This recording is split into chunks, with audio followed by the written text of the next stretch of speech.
Exercise 5.2 का ये रहा पांचवा प्रश्न, जिसमें हम लोग दो प्रश्नों का सॉल्यूशन करेंगे। निम्नलिखित एपी में पदों की संख्या याद करना है।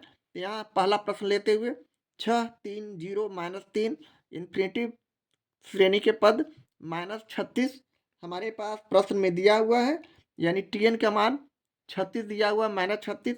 तो यहाँ हमें जो जो मालूम है पहले मुझसे लिख लेते हैं। यहाँ हमें ए का मान निकाल लेते हैं, तो ए का मान प्रथम पद जो होता है ए होता है, यानी 6 हो गया। डी हमें निकालना है, यानी T2 - T1 कर देंगे तो डी निकल जाएगा। T2 यहाँ 3 है और -6 यानी -3 हमारा डी हो गया। टीएन का मान भी हमें दिया हुआ है प्रश्न में, जो कि -36 है। अब हमें एन का मान नहीं मालूम है, एन का मान हमें निकालना है। इसके लिए हम सूत्र का प्रयोग करते हैं। हमारे पास फॉर्मूला है, चूंकि टी एन बराबर हमारे पास सूत्र है ए प्लस n-1 इंटू डी। इस तरह के प्रश्न में 3 दिए रहते हैं, चौथा निकालना होता है। कभी टी एन निकालना है तो कभी ए निकालना है, कभी एन निकालना है तो कभी डी, यानी D N A T N के रूप में हमें सूत्र जो दिया हुआ है इसमें से 3 दिया रहता है इस तरह के प्रश्न में, और चौथे राशि को निकालना होता है। तो यहाँ हमें एन निकालना है, जबकि 3 दिया हुआ है, ए डी और टी एन दिया हुआ है। ए दिया हुआ है, डी दिया हुआ है, टी एन दिया हुआ है, जबकि एन निकालना है। तो हम यहाँ इस तरह के प्रश्न का हम ठीक से ध्यान से देखेंगे और चौथे राशि को निकालेंगे। अब हम यहाँ टी एन का मान रखते हैं -36 सॉरी, इसलिए टी एन का मान -36 दिया हुआ है। ए का मान हमने 6 निकाला है, प्लस एन हमें निकालना है n-1, और डी का मान यहाँ हमें -3 है।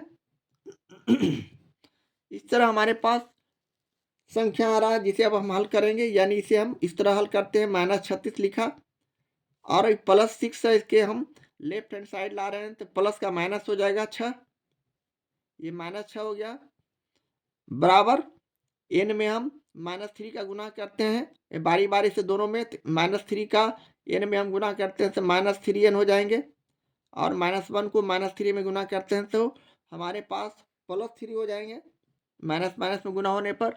इस तरह का हमारा संख्या आ रहा है। अब हम आगे से हल करते हैं उसी तरह, यानी 36 पे 6 जोड़ दिए तो -42 हो गया। अब हम +3 को पुनः लेफ्ट हैंड साइड की तरफ ला रहे हैं, तो प्लस का -3 हो जाएंगे, और -3n हमारा बच जाएगा।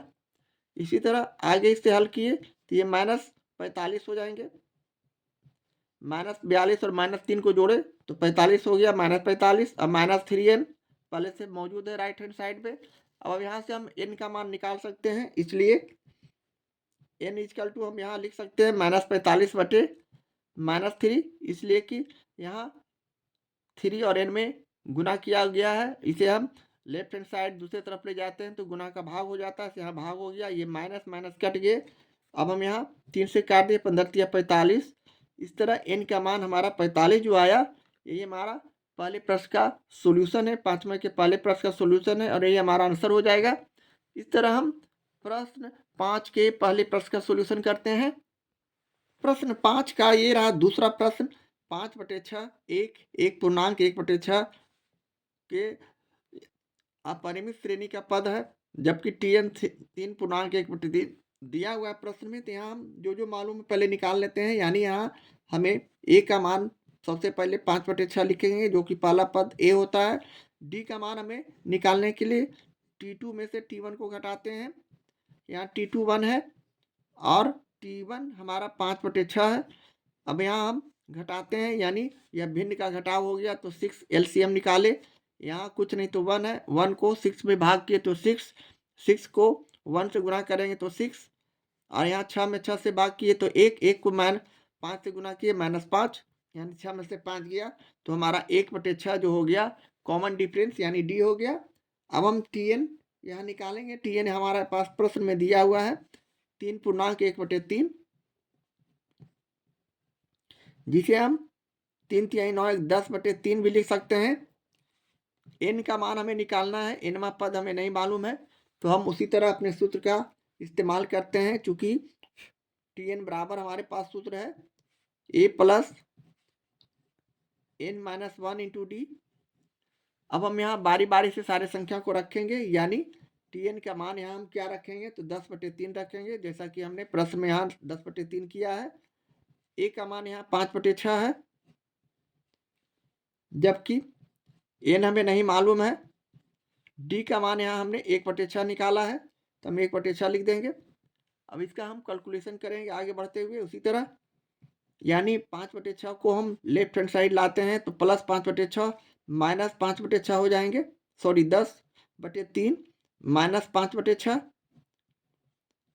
बराबर, यहाँ हम गुना करते हैं तो 1/2 में 1/6 में n से गुना करते हैं तो n/6 हो जाएंगे। n में 1 से गुना किए तो n और 6, और माइनस यहाँ 1 में 1/6 से गुना किए तो 1/6।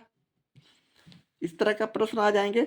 अब हम यहाँ से अपनी कैलकुलेशन को आगे बढ़ाते हैं। अगले स्टेप में 3 और 6 का एलसीएम निकालते हैं, या फिर -1/6 को इधर लेफ्ट हैंड साइड ले आते हैं तो 10/3 -5/6 तो पहले से थे, अब -1/6 को ले आए तो +1/6 हो जाएंगे, चिन्ह चेंज हो जाएगा दूसरे साइड जाने पर। इस तरह का हमारा प्रॉब्लम इस तरह हो गया, n/6 हमारे पास बच गए। अब हम यहाँ से उसी तरह भिन्न का जिस तरह जोड़ और घटाव करते हैं, लघुत्तम निकालते हैं, 3 6 6 का लघुत्तम हम निकालेंगे तो 6 आएंगे। अब 3 का 6 में भाग करते हैं, 3 दूनी 6, 2 आएगा, 2 को 10 से गुना किए तो 20, माइनस 6 को 6 से भाग किए तो 1, 1 को 5 से गुना किए तो 5, प्लस तो प्लस का चिन्ह दिए, 6 को 6 से भाग किए तो 1, 1 को 1 से गुना किए तो 1। अब हमारे पास n/6 बच गए। अब हम पुनः इसे आगे बढ़ाते हैं तो हमारा रिजल्ट 20 और 1 को जोड़ देंगे तो 21, यानी 21/5/6 हो जाएंगे। स्टेप बाय स्टेप हम इसे सोल्व करने का कोशिश कर रहे हैं ताकि आपको समझ में आ सके। अब हम पुनः 21 में 5 को घटाते हैं तो हम इसे क्या पाते हैं, तो 16/6 हो जाएंगे। n/6 हमारा राइट हैंड साइड में है। अब यहाँ से हम तिरछा क्रॉस मल्टीप्लिकेशन करते हैं, तिरछी गुना जिसे कहते हैं, तिर्यक गुणक, यानी 6 में n से गुना किए तो 6n, और 16 में 6 से गुना किए तो 16 गुने 6 हो गया। इस तरह हम अब यहाँ से n निकाल सकते हैं। अब यहाँ से n बराबर हम लिख सकते हैं 16/6/6। अब हम 6 को काट दिए तो हमारे पास रिजल्ट 16 आ गया, जो कि ये हमारे प्रश्न का सॉल्यूशन हो गया, यही हमारा आंसर हो गया। इस तरह प्रश्न 5 के दूसरे प्रश्न का सॉल्यूशन करते हैं। एक्सरसाइज 5.2 का ये रहा छठा प्रश्न। AP 3 7 11 जो इन्फिनेटिव तक 399 यानी 399 पदों तक दिया हुआ है श्रेणी में, तो में पदों की संख्या निकालना यानी n निकालना है, और अंतिम से 20वां पद ज्ञात करना है। यह बिल्कुल भिन्न तरह का प्रश्न, थोड़ा सा चेंजिंग। तो यहाँ हमें a का मान उसी तरह मालूम कर लेना है। a का मान यहाँ हो गया 3। डी का मान मालूम करने के लिए उसी तरह T2 में से T1 को हम घटा देते हैं, यानी 7 में से 3 को घटा दिए तो हमारे पास 4 आ गया। Tn का मान यहाँ 399 है प्रश्न में, तो हमें n का मान निकालना है।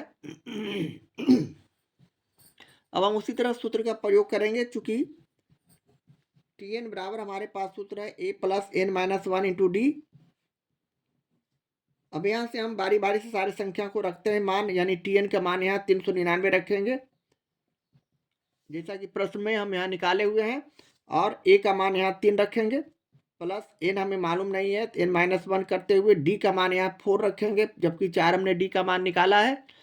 अब यहाँ से हम इसके कैलकुलेशन को आगे बढ़ाते हैं तो उसी तरह हमारा 399 लिख देंगे, और +3 है, इसको हम लेफ्ट हैंड साइड लाते हैं बायां पक्ष, तो ये प्लस का -3 हो जाएंगे, और n-1 में 4 से बारी बारी से गुना करते हैं तो 4 में n से गुना किए तो 4n, -1 में 4 से गुना किए तो -4। इस तरह का कैलकुलेशन हो रहा है। अब इसे हम आगे हल करते हैं तो उसी तरह 399 में 3 चले गए तो 396। अब हम -4 को पुनः लेफ्ट हैंड साइड ला रहे हैं राइट हैंड साइड से, तो ये -4 का +4 हो जाएंगे। अब यहाँ 4n बच गया। इसी तरह आगे इसका हल करते हैं, 396 में 4 को जोड़ दिए तो हमारा रिजल्ट 400 हो गया, और यहाँ 4n बच गया। अब यहाँ से हम n का मान सीधे निकाल सकते हैं। 4 और n में गुना किया गया है। हम इसे दूसरे साइड ले जाते हैं, लेफ्ट हैंड साइड से राइट हैंड साइड या राइट हैंड साइड से लेफ्ट हैंड साइड ले जाने में चिन्ह का परिवर्तन होता है, यानी 400/4 हो गया यहाँ। अब 4 से इसे भाग कर दिए तो 100 हो गया। अब ये 100 जो आया हमारा n पदों की संख्या हो गया। ये पहला आंसर हमें मिल चुका है। इसी तरह अब हम अंतिम से 20वां पद निकालते हैं, तो हम यहाँ लिखेंगे, इसलिए इसमें 2 प्रश्न दिया हुआ है। अंतिम से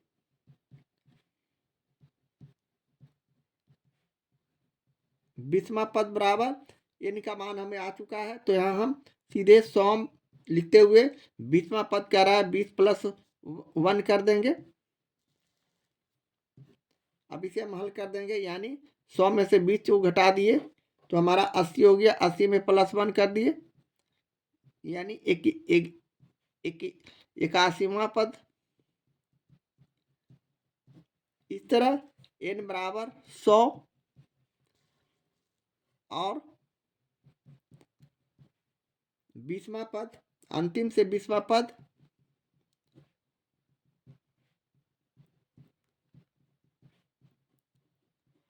बराबर 81वां पद हमारा जो आएगा आंसर हो जाएगा। इस तरह हम प्रश्न 6 का सॉल्यूशन करते हैं। यहाँ हमने अंतिम से 20वां पद 81वां 81वां पद निकाल चुके हैं, किंतु हमें अभी यह आंसर अनकम्प्लीट है, इसके लिए क्षमा चाहता हूँ। 21वां पद हमें निकालना है, 81वां पद। तो हम यहाँ उसी तरह यहाँ लिखते हैं आगे, यानी 21वां पद निकालने के लिए हम a प्लस सीधे 80d करते हैं, एक कम जाता है T81, इसे हम लिखते हैं जो T81 निकालने के लिए हम क्या करते हैं, a प्लस सीधे 80d करते हैं, जैसा कि पहले करते आ रहे हैं। a का मान यहाँ 3 है, प्लस 80 गुने d का मान यहाँ 4 निकाले हैं पहले से। अब हम इसे हल करते हैं, तो 3 + 80 में 4 से गुना किए, 8 चौक 32, 320। इस तरह 320 में हम 3 से जोड़ देते हैं तो हमारा रिजल्ट 323 हो जाता है। इस तरह T81 बराबर 323 हमारा आंसर हो गया, और n का मान हम पहले ही 100 निकाले हैं। इस तरह ये दोनों हमारा आंसर हो गया। इस तरह हम प्रश्न 6 का सॉल्यूशन करते हैं।